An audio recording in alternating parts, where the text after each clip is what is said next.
Hello friends. आज हम start करेंगे इंडियन पॉलिटी, भारतीय राज्य व्यवस्था। आज की जो हमारी ये वीडियो हमारी एनसीईआरटी सार संग्रह है, जिसके लेखक हैं महेश कुमार बर्णवाल। इस बुक से हम इंडियन पॉलिटी स्टार्ट करेंगे। चलिए फ्रेंड्स, हम स्टार्ट करते हैं। देखिए, रेगुलेटिंग एक्ट 1773 द्वारा सर्वोच्च न्यायालय की स्थापना कहाँ की गई थी? ये की गई थी कलकत्ता में 1774 में।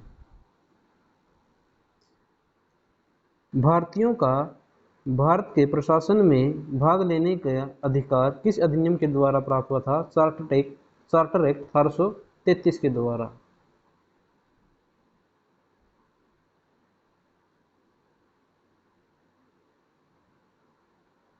चलिए हम पेन चेंज कर लेते हैं। हमारा नेक्स्ट है, भारतीय विधान परिषद के बजट पर बहस करने की शक्ति किस अधिनियम के द्वारा प्राप्त हुई थी? भारत परिषद अधिनियम 1892 के द्वारा। नेक्स्ट है हमारा, केंद्रीय विधानमंडल सर्वप्रथम किस अधिनियम के द्वारा द्विसदनीय बाइकैमरल बनाया गया था? यह बनाया गया था 1919 के भारतीय शासन अधिनियम के द्वारा। भारत के राष्ट्रपति को अध्यादेश ऑर्डिनेंस निर्गत करने की शक्ति मूलतः किस अधिनियम से प्रेरित है? ये किससे है? भारत शासन अधिनियम 1935 के द्वारा। देखिए, भारत का जो संवैधानिक विकास है, जो उस टाइम कानून बनते थे, वो दो पार्ट में उनको पढ़ेंगे। ईस्ट इंडिया कंपनी के द्वारा जो कानून आए थे और जो ब्रिटिश क्राउन के अंतर्गत कानून आए थे। 1857 की क्रांति के बाद जो भारत का राज्य था, जो भारत का शासन था, वो ब्रिटिश क्राउन के हाथ में चला गया। तो उसके बाद जो कानून बने थे वो ब्रिटिश क्राउन ने बनाए थे। तो ईस्ट इंडिया कंपनी के अंतर्गत कौन कौन से कानून आए? Regulating act 1773, Pitt's India act 1784, charter act 1793, charter act 1813, charter act 1833, charter act 1853। जो ये सभी कानून हैं, ये आए थे ईस्ट इंडिया कंपनी के द्वारा। और जो ब्रिटिश क्राउन के अंतर्गत आए थे वो क्या थे? भारत शासन अधिनियम 1858, भारत परिषद अधिनियम 1861, भारत परिषद अधिनियम 1892, भारत परिषद अधिनियम 1909, भारत शासन अधिनियम 1919, भारत शासन अधिनियम 1935 और भारतीय स्वतंत्रता अधिनियम 1947। जो ये ब्रिटिश क्राउन के अंतर्गत आए थे, ये वाले नियम है। चलिए हम नेक्स्ट देखते हैं। केंद्र में द्वैत शासन व्यवस्था किस अधिनियम के द्वारा लागू की गई थी? ये की गई थी भारत शासन अधिनियम 1935 के द्वारा। ब्रिटिश भारत में किस अधिनियम में संघीय शासन का प्रावधान था? ये था भारत शासन अधिनियम 1935 में। देखिए, भारत शासन अधिनियम 1919 की समीक्षा करने के लिए वर्ष 1927 में साइमन कमीशन का गठन किया गया था। अखिल भारतीय संघ स्थापित करने का प्रावधान किस अधिनियम में किया गया था? भारत शासन अधिनियम 1935 में। भारत के संविधान में केंद्र और राज्य के मध्य किया गया शक्तियों का विभाजन भारत सरकार अधिनियम 1935 पर आधारित था। एक निर्वाचित संविधान सभा द्वारा भारत के संविधान निर्माण करने का प्रस्ताव किसके द्वारा दिया गया था? ये दिया गया था क्रिप्स मिशन के द्वारा, जो 1942 में आया था। भारतीय संविधान का गठन किसके अंतर्गत किया गया था? ये किया गया था कैबिनेट मिशन 1946 के अंतर्गत। कैबिनेट मिशन में द्वारा प्रस्तुत योजना अनुसार संविधान सभा में प्रांतों से प्रतिनिधियों का निर्वाचन किस अनुपात में था? ये था 10 लाख जनसंख्या पर एक सदस्य। भारतीय संविधान का निर्माण करने वाली संविधान सभा के सदस्यों का चुनाव किसके द्वारा किया गया था? ये किया गया था विभिन्न प्रांतों की विधानसभाओं के द्वारा। अंतरिम सरकार जो वर्ष 1946 में बनाई गई थी, उसमें देखते हैं जो मंत्री बनाए गए थे। सदस्य पहले थे जवाहरलाल नेहरू जी।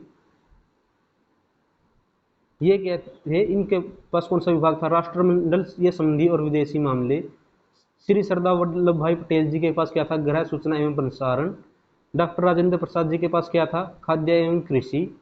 श्री जान मथाई जी के पास क्या था? उद्योग एवं नागरिक आपूर्ति विभाग। श्री जगजीवन राम जी के पास क्या था?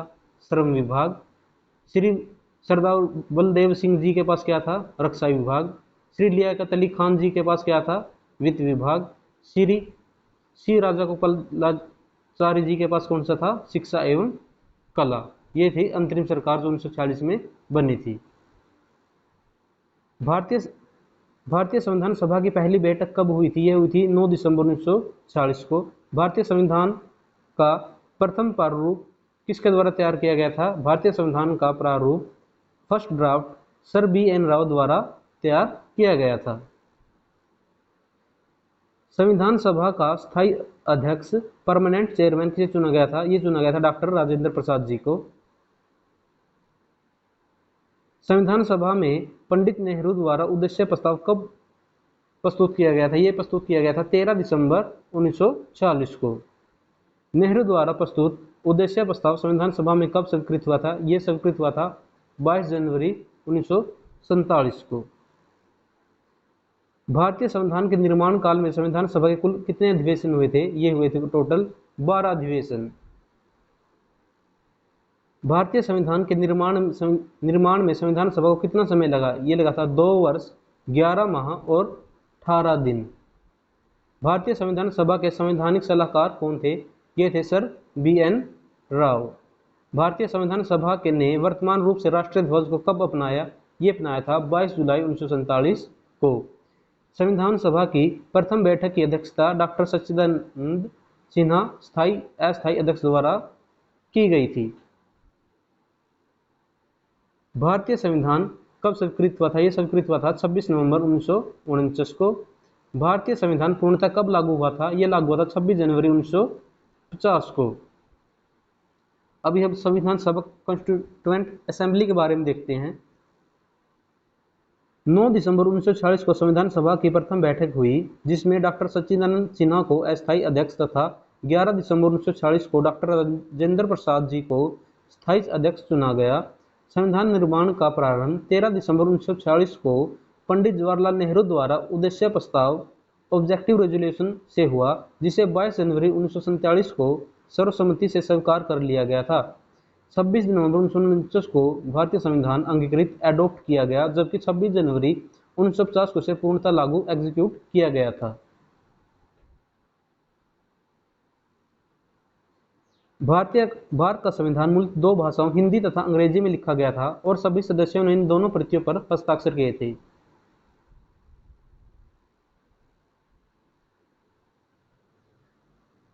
छब्बीस जनवरी 1929 को भारतीय संविधान किसके द्वारा अधिनियमित किया गया था? यह किया गया था संविधान सभा के द्वारा। जन गण मन को भारत का राष्ट्रगान के रूप में कब अपनाया गया था? यह अपनाया गया था 24 जनवरी 1950 में। भारत सरकार द्वारा अशोक स्तंभ को राष्ट्रीय चिन्ह नेशनल एम्बल के रूप में कब अंगीकृत एडॉप्ट किया गया था? यह किया गया था 26 जनवरी 1950 को। संविधान सभा की सलाहकार एडवाइजरी कमेटी के अध्यक्ष सरदार वल्लभ भाई पटेल जी थे। संविधान सभा की झंडा समिति के अध्यक्ष कौन थे? श्री डॉक्टर राजेंद्र प्रसाद जी। देखिए अब संविधान सभा की कुछ प्रमुख समितियां उनके अध्यक्ष देखते हैं। संघ शक्ति समिति के अध्यक्ष कौन थे? पंडित जवाहरलाल नेहरू जी। संघीय संविधान समिति के अध्यक्ष कौन थे? पंडित जवाहरलाल नेहरू जी। प्रांतीय संविधान समिति के अध्यक्ष कौन थे? सरदार वल्लभ भाई पटेल जी। प्रारूप समिति के अध्यक्ष कौन थे? डॉक्टर भीमराव अंबेडकर जी। मौलिक अधिकार एवं अल्पसंख्यकों का संबंधी परामर्श समिति के जो अध्यक्ष थे वो कौन थे? सरदार वल्लभ भाई पटेल जी। प्रक्रिया नियम समिति के अध्यक्ष थे डॉक्टर राजेंद्र प्रसाद जी। राज्यों के लिए समिति के अध्यक्ष थे पंडित जवाहरलाल नेहरू जी। संचालन समिति के अध्यक्ष थे डॉक्टर राजेंद्र प्रसाद जी। संविधान सभा के कार्यों से संबंधित समिति के अध्यक्ष कौन थे? वो थे जीवी मावलंकर जी। डॉक्टर भीमराव अंबेडकर की अध्यक्षता में संविधान सभा की प्रारूप समिति में 6 अन्य सदस्य थे। पहले थे N Gopalaswami Ayyangar, doctor K M. Munshi, B M. Mitra. बाद में इनके स्थान पर एन माधव राव आए, अलादी कृष्णा स्वामी अय्यर, सैयद मोहम्मद सदुल्ला तथा डी.पी. खेतान। बाद में इनके स्थान पर टी.टी. कृष्णमाचारी आए। संविधान सभा ने डॉक्टर बी.आर. अंबेडकर की अध्यक्षता में प्रारूप समिति का गठन कब किया गया था? यह किया गया था 29 अगस्त 1947 को। डॉक्टर बी आर अम्बेडकर का संविधान सभा में निर्वाचन किस प्रेसिडेंसी हुआ था? ये हुआ था बम्बई प्रेसिडेंसी से 1947-1950 में, और इससे पहले बंगाल प्रेसिडेंसी से 1946 से 1947 में। तो दोस्तों आज हमने देखा, इस वीडियो में हमने क्या देखा, इसमें देखा हमने भारत का संवैधानिक विकास, कॉन्स्टिट्यूशनल डेवलपमेंट ऑफ इंडिया। आप इस वीडियो को कम से कम 2 बार देखें। अगर आप इस वीडियो को 2 बार देखेंगे तो आपको ये सारे क्वेश्चन बिल्कुल याद हो जाएंगे, और जब भी आप इनको एग्जाम में देखेंगे तो आप बिल्कुल सही और कम समय में अपना जो उत्तर है उसको चुन पाएंगे। इसलिए आप इस वीडियो को कम से कम 2 बार देखो, और ऐसी ही वीडियो देखने के लिए हमारे चैनल को सब्सक्राइब करें। अगर आपको ये वीडियो पसंद आई तो इस वीडियो को प्लीज़ लाइक करें। Thank you.